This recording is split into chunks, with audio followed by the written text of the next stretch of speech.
Olá, alunos, tudo bem com vocês? Vamos para a nossa aula 18, a parte 2 agora do nosso estudo de gases perfeitos, tá? Bom, aqui as coisas de física começam a se misturar um pouco com química, porque justamente nessa época, né, do século 18, que muitos dos desenvolvimentos, né, dessa parte de termodinâmica, ela se deveu a químicos, tá?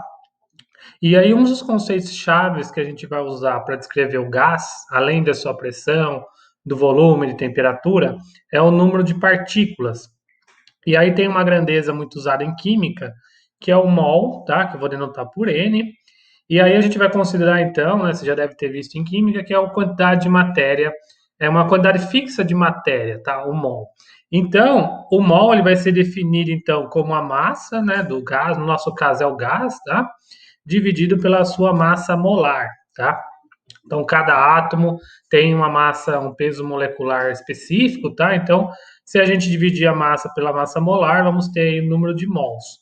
Então, em termos de unidades, tá? A massa ela pode estar em gramas e a massa molar, geralmente, nós representamos em gramas por mol.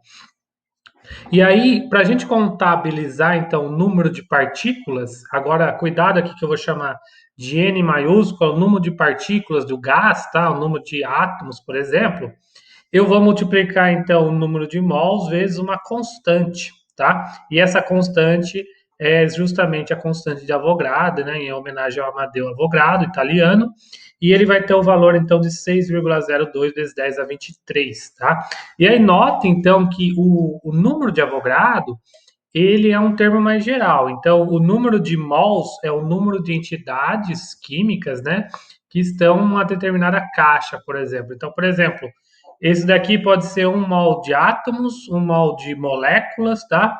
Ou um mol de uma molécula poliatômica, enfim, tá? Mas no nosso caso, então, vai ser o número de partículas, né? Como a gente vai estar vendo bastante casos de gases ideais monoatômicos, então vai ser o número de partículas diretamente, tá bom? Então não esqueçam, N minúsculo é o número de mols, tá? Que eu pego calculando a massa dividido pela massa molar, e o N maiúsculo é o número de partículas que eu multiplico o número de mols vezes o número de Avogadro, tá?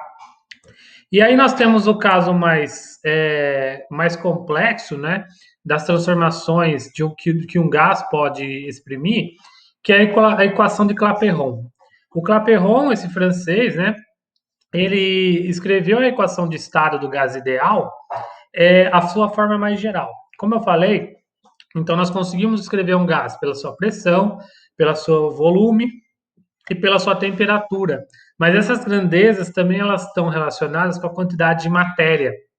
Então, se eu tenho um gás no recipiente, então eu posso então mudar a pressão, volume e temperatura, alterando o número de partículas que eu tenho lá, tá? Então a expressão geral vai ser dessa forma: PV igual a nRT, tá? Onde esse N é o número de mols e o R ele vai ser então a constante universal dos gases, é uma outra constante da natureza, tá?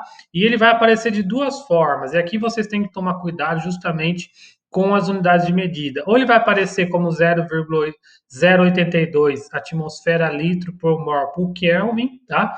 Ou ele vai aparecer como 8,31 joules por mol por Kelvin, tá? Dica para vocês: sempre olhem o valor, as unidades de medidas dessa constante, porque todas as demais variáveis, né, de pressão, volume, temperatura e número de mols, ela tem que seguir essas unidades. Então, no caso desse valor aqui, você vai ter que usar a pressão em atmosfera, o volume em litros e a temperatura em Kelvin. E nesse caso aqui, você vai ter que usar a pressão em Pascal e o volume em metro cúbico para ter o Joule, né? E a temperatura em Kelvin. Então, sempre quando você enfrentar esses tipos de problemas envolvendo a equação de Clapeyron, cuidado com a constante universal dos gases, tá certo? Então, esse aqui é um modo mais completo de você descrever um gás ideal. Lembre-se que é gás ideal, tá? E aí tem outra parte importante que essa constante universal dos gases, ela está relacionada com duas constantes ainda mais fundamentais da física, que é o número de Avogadro, né? A gente já viu, então é 6,02 vezes 10 a 23, e o Kb, que é a constante de Boltzmann. Qual que é a diferença do Kb com um R. O R é a constante universal dos gases, ele denota aí, né, a energia por unidade de temperatura, mas ele se refere a um mol de gás, ou seja, quanta energia você precisa dar para um mol de gás, né, para ele aumentar de 1 Kelvin de temperatura. O Kb, ele se refere a uma partícula só, não a um mol de partículas, uma partícula só do gás. Então, seria uma constante mais fundamental no sentido assim, quanta energia eu preciso dar para aumentar de uma temperatura uma partícula do meu gás, tá bom? Então, essa constante, ela leva o nome de constante de Boltzmann, justamente por conta desse austríaco, né, o Ludwig Boltzmann, que foi aí considerado o fundador aí da mecânica estatística, que é uma das áreas da física que batem muito com termodinâmica, que é fascinante. A gente vai ver talvez um pouquinho na próxima aula, tá? Mas de qualquer forma, então, a constante de Boltzmann, a gente calcula dividindo, então, a constante universal dos gases pela constante de Avogadro e chegamos aí a um valor mais ou menos aí de 1,38 vezes 10 a menos 23 joules por Kelvin, né? E lembre-se que aqui, então, é por partícula também, tá? Bom, aí nós temos outro ponto importante, que é a lei geral dos gases, tá? Então, agora nós conseguimos descrever, se nós tivermos um gás numa caixa, e se eu mudar o volume, a pressão e a temperatura, como que muda esses parâmetros, mantendo sempre fixo a quantidade de matéria, né? Número de mols. Então, veja, na aula anterior a gente viu processos isobáricos, isocóricos, isotérmicos. Aqui não. Aqui eu estou variando a pressão, volume e temperatura e vou ver como é que essas coisas se relacionam, tá? E elas se relacionam justamente nessa constante. Se eu manter o número de matéria igual, né? Então, a pressão vezes o volume dividido pela temperatura é sempre constante, apesar das três variáveis estarem sempre se alterando, tá? Aí é o seguinte, essa equação, né, e na verdade todas as outras transformações que a gente vai ver, elas são estados de equilíbrio, e a gente chama isso aqui de um estado quase estático, ou seja, eu tenho minha caixa, né, com gás, a uma pressão, uma temperatura e um volume fixo, no equilíbrio. Eu faço uma pequena perturbação, né, no volume ou na pressão e espero atingir o equilíbrio novamente e aí eu vou medir a pressão, o volume e a temperatura. Então, cada etapa desse processo de estado do gás, tá, de pressão, volume e temperatura, é sempre estado de equilíbrio, tá bom? Bom, e aí, outro comentário aqui antes de terminar a aula, essas condições de CNTP, que são chamadas aí condições normais de pressão e temperatura, porque são as condições geralmente onde os experimentos físicos e químicos são realizados e geralmente é padronizado então na CNTP, justamente aí porque geralmente dependendo de uma reação química, você não está mexendo na temperatura do ambiente nem da pressão. Então a gente fala que essa reação química ela foi feita CNTP, geralmente envolve mudança no número de partículas, né, numa reação química, enfim. Então a CNTP ela é uma norma técnica, né, que expressa aí uma condição normal para você fazer um determinado tipo de experimento físico-químico. Ela se baseia nessa equação do Clapeyron, tá? E aí a ideia é que assim, ó, a pressão e a temperatura, você vai pegar uma média do ambiente. Então, se padronizou, né, a norma técnica, como a temperatura de 0 graus, 273 Kelvin, né, a condição normal de temperatura, e a condição normal de pressão é 1 atm, ou 10 a quinta Pascal, tá? Então, notem aqui, sempre quando falar que determinado gás está na CNTP, condições normais de pressão e temperatura, automaticamente você já tem que saber que a temperatura é esse valor e a pressão é esse valor, tá? E aí é bem legal que dá para calcular, né, usando a equação de Clapeyron, usando esse valor de temperatura, esse valor de pressão, você pode calcular para 1 mol qual que é o volume de 1 mol de uma determinada partícula. E aí é legal que, por exemplo, ele vai depender, né, do número da massa molar e tal, mas, por exemplo, geralmente você tem aí um valor de 22,4 litros, tá? Para 1 mol de qualquer gás. E aí, dependendo, então, da massa molar, você vai ter gases de diferentes massas, né? O peso desse gás vai ser diferente, mas é legal saber que todos os gases na CNTP vão ocupar o mesmo volume de 22,4 litros, tá certo? Apesar da massa ser diferente entre eles, tá? Bom, E aqui, só para citar para vocês, como que aquela equação do estado, né, para eu descrever o gás ideal, que é a equação de Clapeyron, ela não é totalmente, ela é uma boa aproximação, né, para gás ideal, mas quando nós vamos aproximar de um gás real, ela não dá conta, tá? Geralmente ela foge um pouco aí dos valores. Então, um dos casos aí que tenta se aproximar um pouco mais do gás real é a equação de Van der Waals, tá? Feito por esse holandês, que até ganhou o Nobel, tá? Então, qual que é a diferença? Ele ainda é um gás, ele é um gás, mas ele vai considerar aqui as limitações devido às interações intermoleculares, né? Então, eu tenho um termo negativo aqui na termo de volume, justamente para levar em consideração as interações intermoleculares, né? Ou seja, se os átomos estiverem muito próximos, né, do gás, se eu comprimir muito, eu vou ter ligação química, aí ele vai, por exemplo, se liquefazer, tá? Se condensar, enfim. Ou se ele também leva também o tamanho atômico, tá? Então, tem outro termo aqui de pressão que vai levar justamente, se eu comprimir muito lá, eu vou estar, as nuvens eletrônicas dos átomos vão estar se misturando e aí eu vou ter um termo repulsivo, tá? Então, você vê que a equação de Van der Waals, ela é uma equação de estado do gás, mas ela tende a ser um pouco mais real, tá? E aí você tem, então, esses termos A e B, que são chamadas constantes de Van der Waals, que elas são determinadas experimentalmente. Então, muitas das pesquisas hoje em dia ainda envolve você medir essas constantes A e B, tá? E aí, só para citar, ó, eu tenho aqui vários tipos de substâncias gasosas, e aí uma ideia aqui dos valores de A e de B, de algumas moléculas, tá bom? Então, você vê aí que depende muito aí se a molécula se o gás ele é monoatômico, diatômico, poliatômico, tá?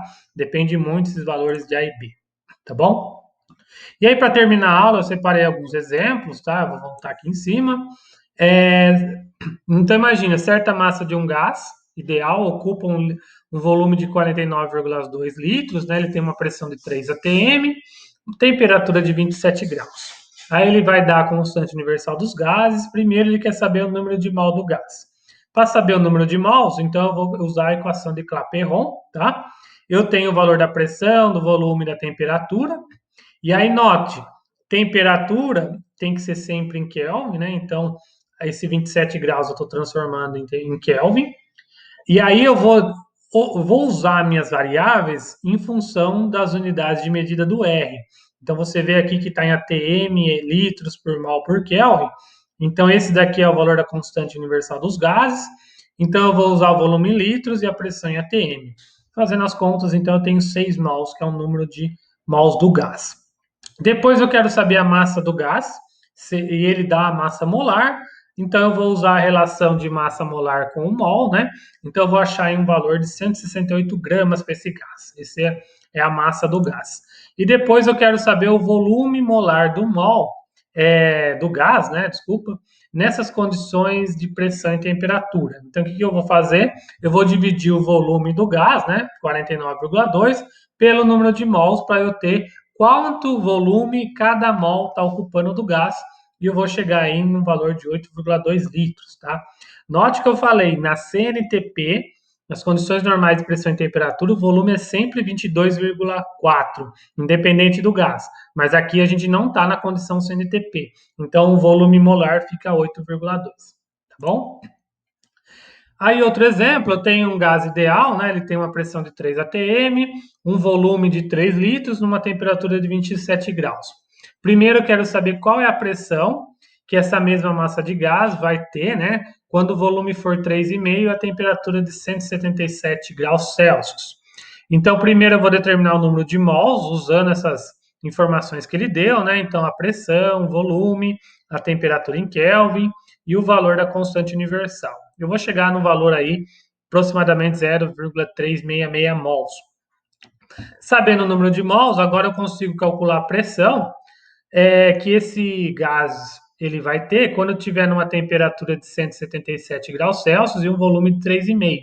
Então, o que eu fiz aqui? Eu vou usar novamente a equação de Clapeyron, com o mesmo número de mols, só que agora a temperatura e o volume eu vou alterar. Fazendo as contas, você vai chegar aí no valor aproximadamente 3,86 ATMs. Então, cuidado aqui também com as unidades de medida.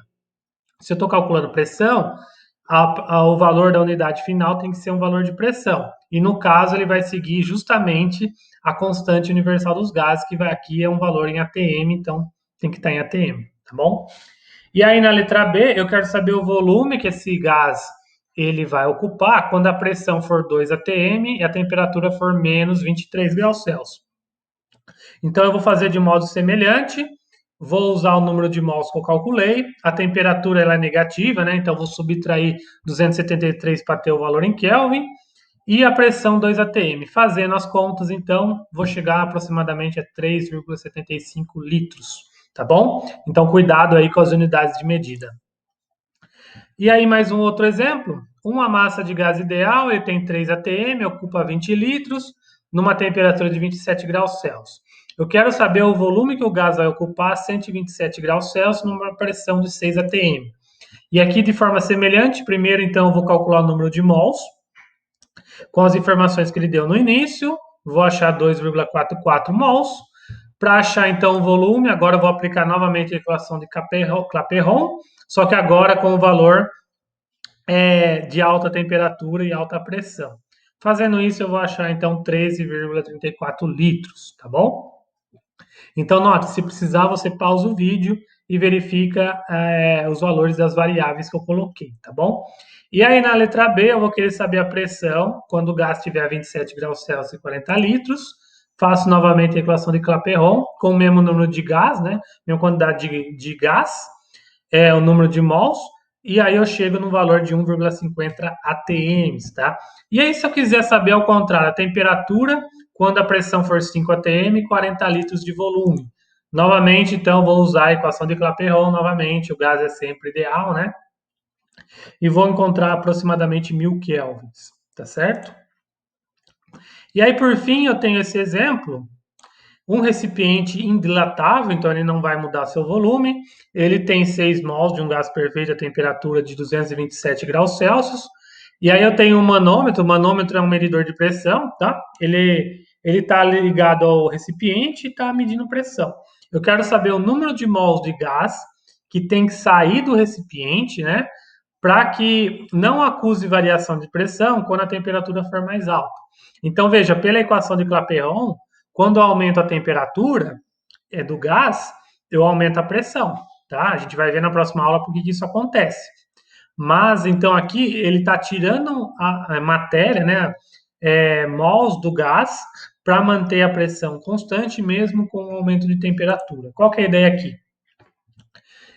Na condição inicial que ele fala, eu vou ter, então, um número N1 de mols, e ele vai estar na temperatura de 227, que eu vou transformar isso em Kelvin, tá bom? Fazendo a conta aqui, então, esse produto PV, e veja que o V ele é constante, né? Então ele não vai mudar, e só a pressão, né? Aqui é um valor de pressão inicial, né, do gás, vai ser 41N. Veja que o N aí, eu ainda sei que é o número de mols, mas propositalmente eu vou deixar aqui como uma variável sem número. E aí na outra condição, ele fala que a pressão vai continuar a mesma e o volume também, porque o recipiente é indilatável. Mas eu vou ter uma mudança de temperatura, por isso que eu coloquei 327. E aí aqui, ó, eu tenho esse N do início menos o número de mols que eu tirei. Então eu chamei aqui de ΔN. E é justamente esse ΔN que ele está pedindo para ser calculado, tá?